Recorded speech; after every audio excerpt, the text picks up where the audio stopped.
Hi guys, today I'm going to be reading Stein, Goosebumps, My Hairiest Adventure.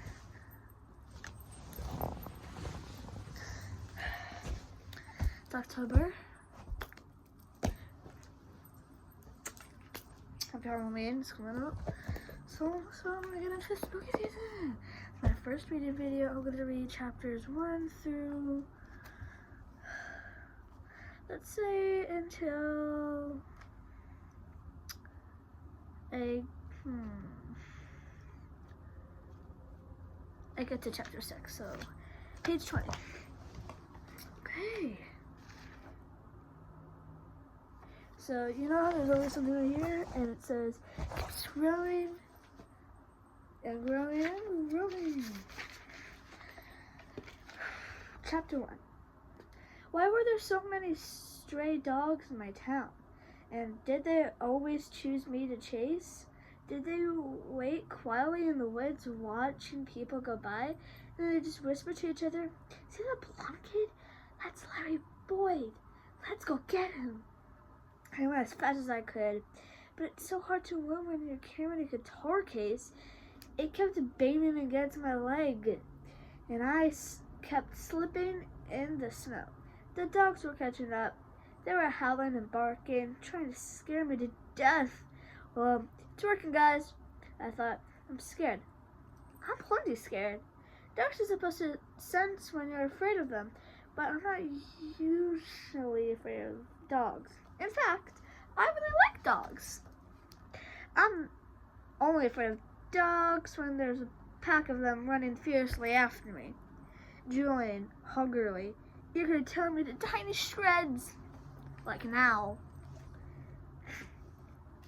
And I've been smoking away this in every video, and I'm doing a reveal, and maybe a real face reveal, actually. Wait, oh. Scrambling over the snow, I nearly topped into a drift up to my knees. I glanced back. The dogs were gaining on me. It isn't that far, I thought bitterly. They have 4 legs and I only have 2. The big black dog with the evil black eyes was leading the pack as usual. He had his lips pulled back in angrily snarl. He was close enough that I could see his sharp, pointy teeth. Go home, bud! Go home! Go home, bad dogs! Go home! Why was I yelling at them? They didn't even have homes. Go home! Go home! My boots slipped in the snow, and the weight of my guitar case nearly pulled me over. Somehow, I staggered forward, caught my balance, and kept moving.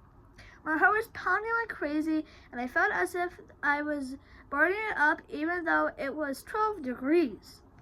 I squinted against the glare of the snow.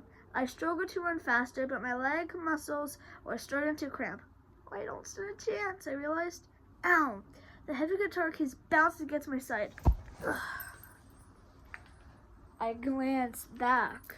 The dogs were leaping excitedly, making wide crosses across the yards, howling and yelling as they scrambled after me, moving closer and closer. Go home, bad dogs. Bad. Go home. Why me?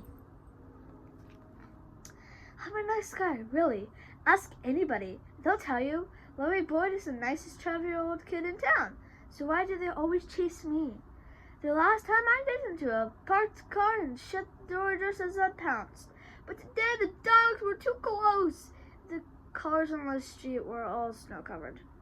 By the time I got a car door open, the dogs would be having me for dessert.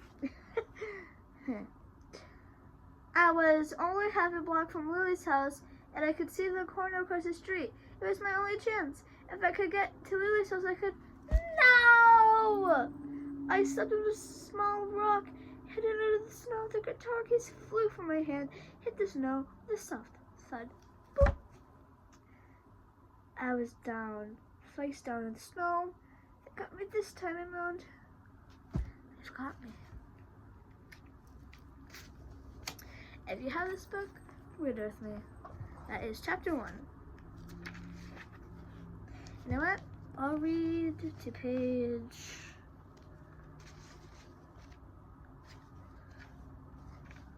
I'll read to chapter 5. Okay? This is my first video. I might do longer, but still. I'm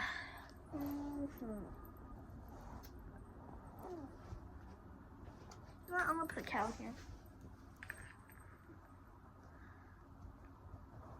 This is Carlsberg. Found him on the street.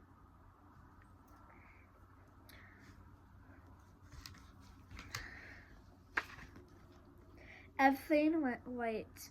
I struggled to my knees, frantically brushing snow off my face with both hands. The dogs barked hungrily. Scat! Get away! Get going! Another voice, a familiar voice. Another voice. A familiar voice. Get going, dogs! Get away! The barking grew softer. I brushed the wet snow from my eyes. Lily! I cried happily. How did you get here? She swung a heavy snow shovel into the dog's direction. Scat! Go away! Go! Shoo! I don't care about you! It's not in the book, but still, it's funny.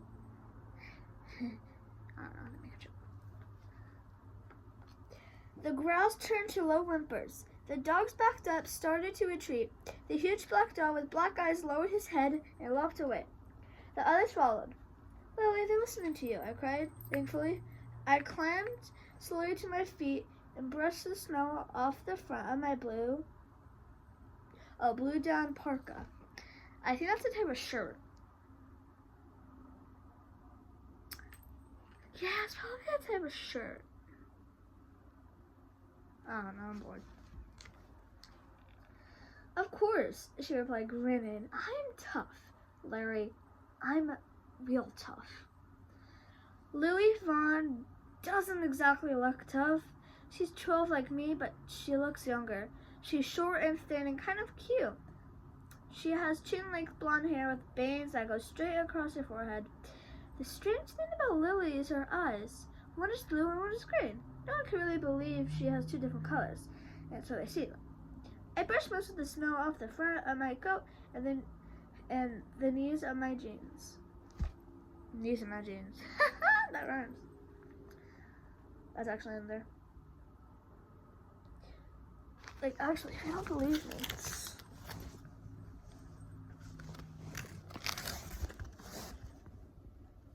There. Lily handed me my guitar case. Hope it's waterproof, she muttered. I raised my eyes to the street. The dogs were barking wildly again, chasing a squirrel through the civil front yards. I raised my eyes to the street. The dogs were barking wildly again. Sorry. I saw you from my window, Lily said as we started toward your house. Why do they always chase after you? I shrugged. I was just asking myself the same question, I told her. Our boots made crunching noises in the snow. Lily led the way. I stepped in her boot prints. We waited for our car to move past. It is Tyler sliding on the sick road. Then we crossed the street and made our way up to our driveway. How come you're here late? How come you're late? Lily asked.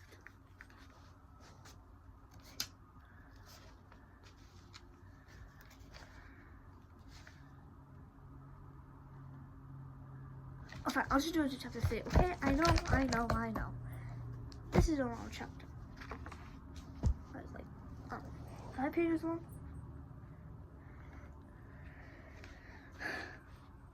I had to help my dad shovel the drive. I replayed some new snow had caught inside my hood and was trickling down the back of my neck. I shivered. I couldn't wait to get inside the house. The others were all hanging out in Lily's living room. I waved hi to Manny, Gerald, and Christina. Manny was down on his knees, folding his body guitar amp. I made a loud squeal, and everybody jumped. Whoa! Manny is tall and skinny and kind of goofy looking, with a crooked smile and mop of curly black hair. George was 12, like the rest of us, but he looks 8. I don't think I've ever seen him without his black and silver Raiders cap on. Christina is a little chubby. She has curly, curly hair and wears glasses with blue plastic frames.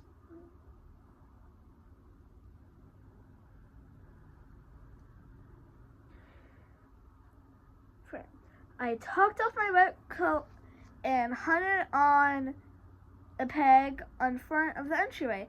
The house felt steamy and warm. I straightened my sweatshirt and joined the others. Manny glanced up from his amp and laughed. Hey, look, Larry's hair is messed up. Somebody take a picture. Everybody laughed. They're always teasing me about my hair. Can I help it if I really have good hair? It's dark blonde and wavy, and I wear it long. Hey, Larry, Lily declared. The other three laughed and then picked up the change. Hey, Larry, hey, Larry, hey, Larry. I made an angry face and sent my hand back through my hair, pushing off my forehead. I could feel myself blushing. I really don't like being teased.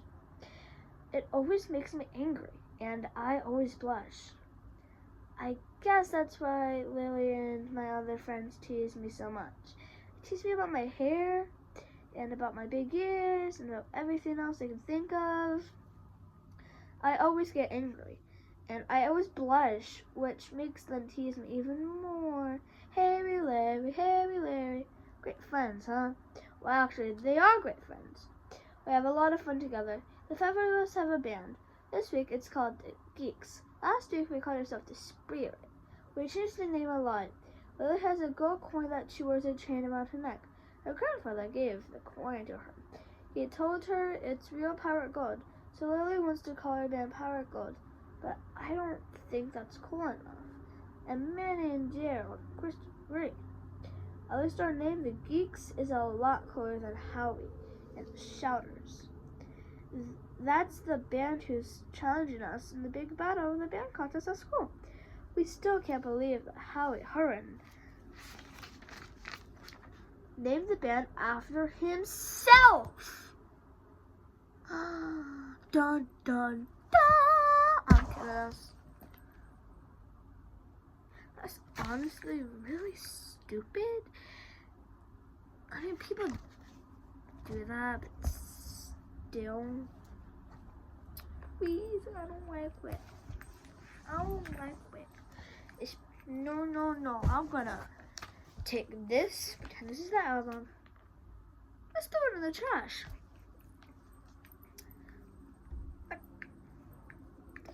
Yes. Well, probably not if you're wondering, but if you are, every reading book video is always going to be a new guest. This one, it's Carlsberg.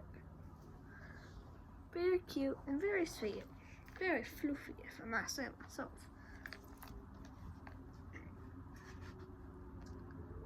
He's only the drummer, his stuck-up sister. Mr. is the singer. Why didn't you call it Marissa and the Shouters? I asked him one day after school. Because Marissa doesn't rhyme with anything, he replied. Heh, what does Howie rhyme with? I asked him. Zowie, he said. Then he laughed and messed up my hair. What a creep. No one likes Howie or his sister.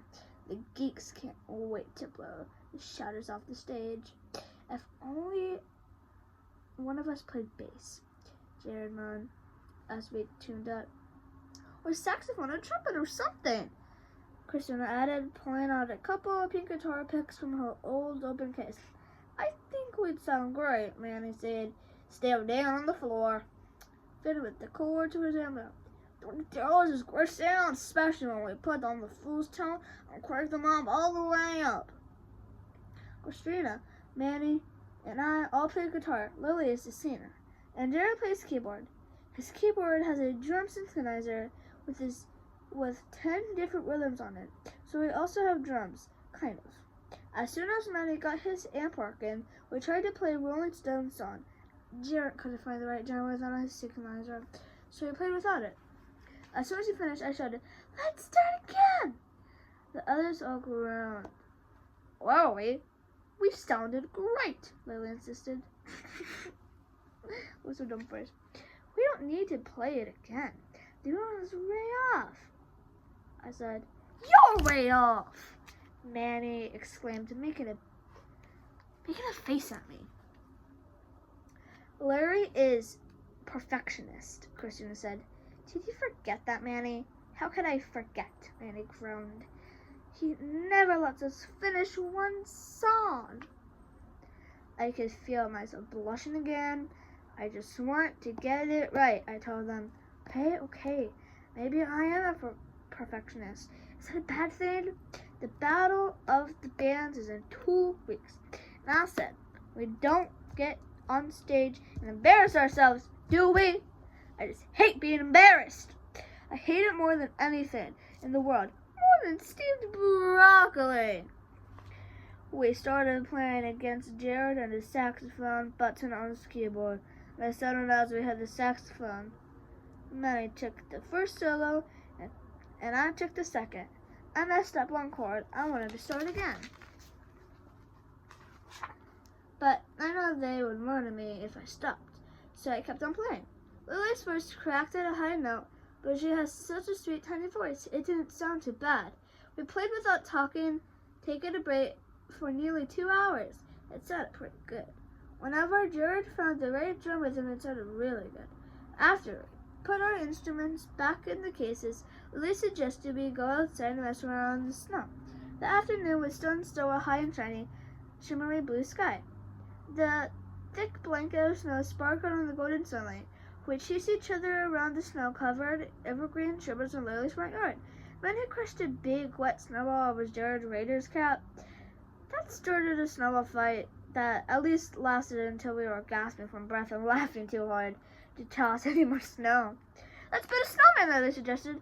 Let's make it look like a Larry, Christina added. Her blue framed glasses were completely seamed up. Who ever heard of a snowman with just perfect blonde hair? Lily cried. Give me a break, I muttered. Then, lost my breath. They started to roll big balls of snow before the snowman's body. Jared shoved Manny's over one of the big snowballs and tried to roll him up into a ball. But Manny was too heavy.